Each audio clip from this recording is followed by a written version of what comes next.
Welcome back to Una's Crafty Cards. I want to show you how I made this beautiful card that looks like I hand painted it using Altenew layering stamps. This is a beautiful set of stamps which you layer on top of each other to give that painted look. This is what the package looks like.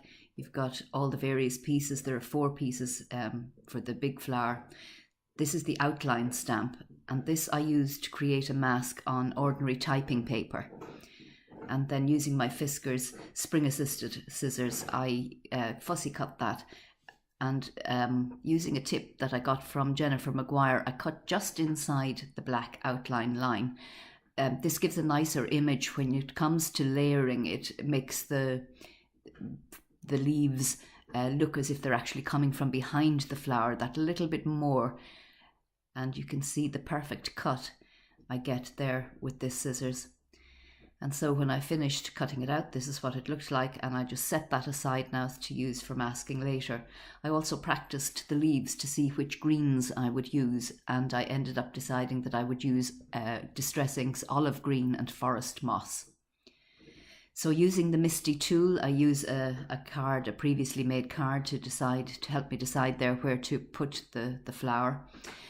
I pick the stamp up with the lid of the MISTI, I ink it up, and then making sure that the card is fitted into the corner of the MISTI, I press it down firmly.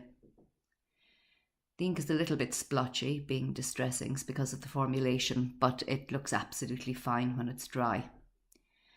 Then I put on the second layer, which is the outline, and because this is the outline, I will use black Memento ink.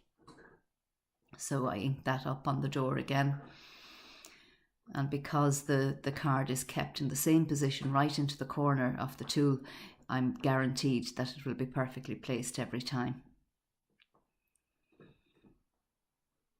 I have made several mistakes in doing this initially, but you do get very used to just making sure with a flick of your wrist that the card is correctly positioned. So now I'm going to put on the first of the darker layers of ink. Pick it up and then I ink it up. This is Dusty Concord. The base layer was milled lavender, and you can see that the contrast is really beginning to show here. The definition makes the flower look absolutely beautiful.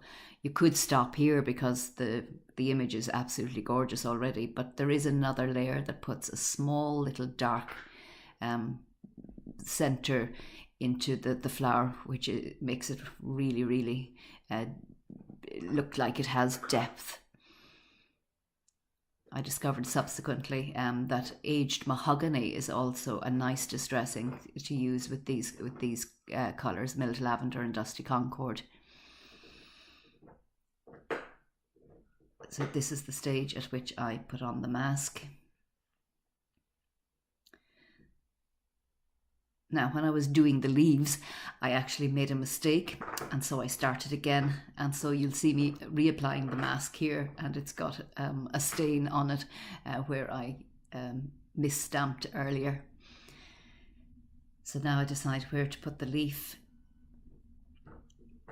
Close the door on that, and the first colour I use is crushed olive. I stamp that.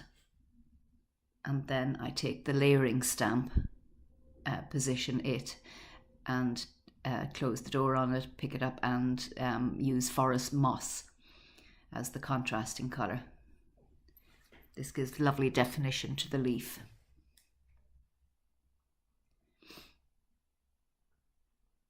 Pressing firmly around the edge of the mask is important, just to make sure there are no gaps. Then I decide where to put a second leaf.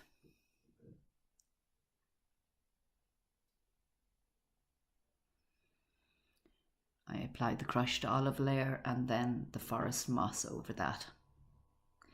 Then I decided that I would do 2 small flowers that are just beyond the bud stage. And as this flower was going to cross the top of the card and down the back of the card, I decided to put on some masking tape. I used some post-it tape there. The ink did actually seep through a little bit, not enough to matter. But if I was doing it again, I would use a masking tape that wouldn't allow the ink to seep through. So I put down the outline first this time. Then the layer with the milled lavender colour. Then the layer with the dusty Concord. Now I made a mistake here, but this these stamps are very forgiving. I decided that there was no need to redo the piece, and you'll see when I hold it up to the camera at the end that it really doesn't matter that I did make a mistake there. I forgot to position the paper properly in the corner of the MISTI tool.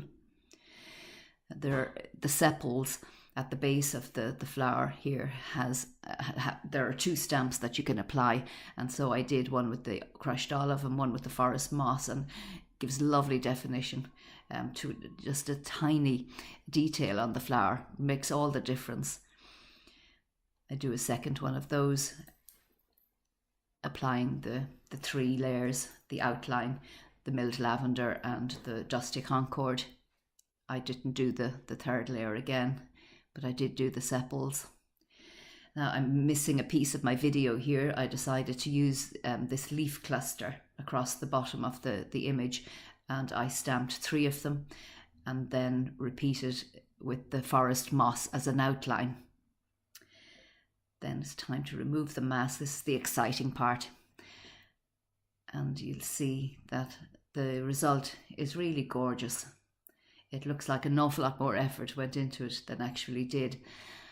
I decided to use a stamp, an Altenew stamp that says "You're so beautiful inside and out." It comes from a different set. It comes from an orchid layering set. And the beauty again, of course, of this MISTI tool is I wanted an even more solid black image. It's quite a big stamp, and so I was able to ink it up again, and making sure that the card is in the correct position means that I'm guaranteed every time to get an exact image. There's going to be no fuzzy layering there. The image will be right on top of the previous one.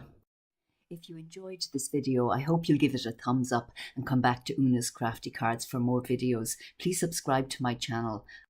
Bye for now. All the best.